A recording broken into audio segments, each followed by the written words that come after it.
కావలి మందాటి చెరువుకు సంబంధించిన ఆక్రమణలను తక్షణం తొలగించాలని, కావలి మందాటి చెరువు కలుజు కాలువలో ఏదైతే అక్రమంగా నిర్మాణం అవుతుందో ఆ సెల్ టవర్ను కూడా తక్షణం తొలగించాలని మేము డిమాండ్ చేస్తా ఉన్నాం. ఇప్పటికే రెవెన్యూ అధికారులు, ఇరిగేషన్ అధికారులు ఆక్రమణకు గురిగాయినటువంటి ప్రాంతాన్ని మార్కింగ్ చేశారు.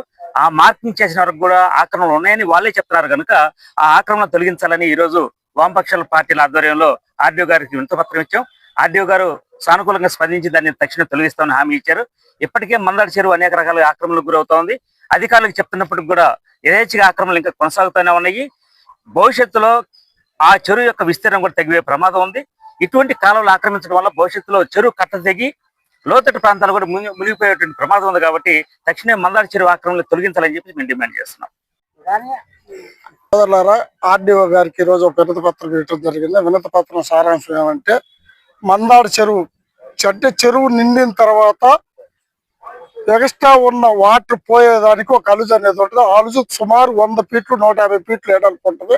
అట్లాంటి కాలువని పూర్తిగా కబ్జా చేసి బడా నేతలంతా ఇల్లు కట్టే ఒక ఎయిర్టెల్ కంపెనీ ఏదో సెల్ టవర్ ఒక ఇల్లు మామూలు బడా నేతలే ఇల్లు కట్టుకుంటారు, మేము కడితే ఏం పోతుందని అని చెప్పి గత నెల నుంచి సెల్ టవర్ కడుతుంటే ఈ అధికారులు చూసి చూడనట్టు వ్యవహరిస్తుండ్రు.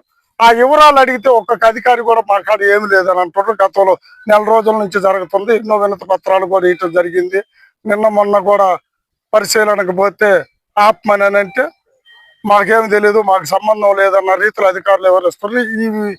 ఈ సెల్ టవరు ఆక్రమణ గురైన స్థలాన్ని కానీ గుర్తించి ఖాళీ చేయకపోతే వామపక్షాల ఆధ్వర్యంలో పెద్ద ఎత్తున ఆందోళన చేస్తామని హెచ్చరిస్తున్నాం. వామపక్ష పార్టీలో ఆధ్వర్యంలో ఈరోజు ఆర్డీఓ గారికి ఒక అర్జీని ఇచ్చాం. దాని సారాంశం, మందాటి చెరువు నుంచి తూర్పుకు వెళ్ళేటువంటి అలుజు స్థలాన్ని ఆక్రమణలకు గురయ్యి బిల్డింగులు కట్టారు. ప్రస్తుతం ఇప్పుడు సెల్ టవర్ కూడా నిర్మాణం జరుగుతూ ఉంది. ఇది ప్రభుత్వ స్థలాలు అధికారులు గుర్తించిన తర్వాత మరి ఆక్రమణలు అనేది చాలా ఆశ్చర్యకరంగా ఉంది. అసలు ఆక్రమణ నిర్మాణాలు ఇప్పుడు ఒక చెరువు విస్తీర్ణము, ఆ విస్తీర్ణం ఆక్రమణకు గురైపోతా ఉంటే చూస్తూ ఉన్నారు అధికారులు. మరి ఇట్లే అలుజు స్థలాలు ఆక్రమణకు గురైపోతే చూస్తూ ఉన్నారు. మరి ఇది చాలా ఆశ్చర్యకరమైనటువంటి విషయం.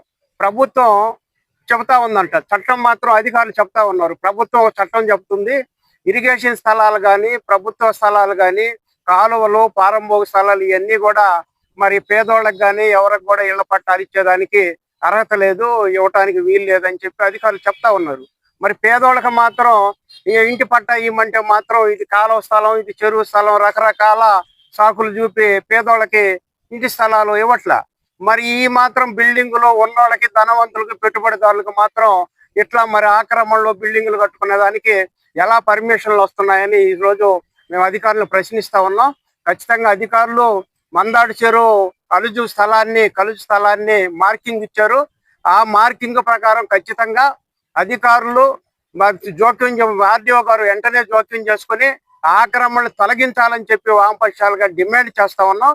ఇది పునరావృతం కాకుండా మళ్ళా ఇతరితర పునరావృతం కాకుండా చూడాలని కూడా ఆర్డీఓ గారిని కోరుతా ఉన్నాం. అట్లాగానే ఆక్రమణలు తొలగించకపోతే వామపక్ష పార్టీల ఆధ్వర్యంలో ఆందోళన కూడా చేయాల్సిన పరిస్థితి వస్తుందని చెప్పి ఈ సందర్భంగా తెలియజేస్తాం.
తెలీదు.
అది ఎందుకు ఇది సార్?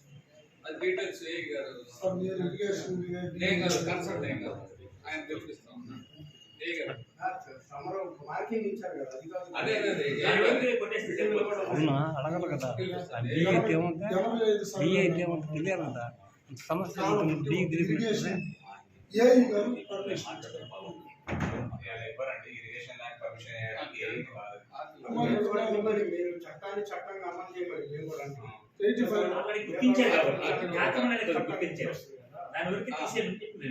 పేదవాళ్ళు ఇల్లు వేసుకుంటే పట్ట ఇవ్వమంటే చట్టం గుర్తించలేదు. మరి అవన్నీ కూడా చట్టాలు గుర్తు రావాలి. అది ఏమంటుంది? అందుకే సార్ 2 అంతస్తులు 3 అంతస్తులు కట్టించారు సార్ మన విషయంలో ఇక్కడ అక్కడే మార్కింగ్ చేసినారు సార్ ఇప్పుడు.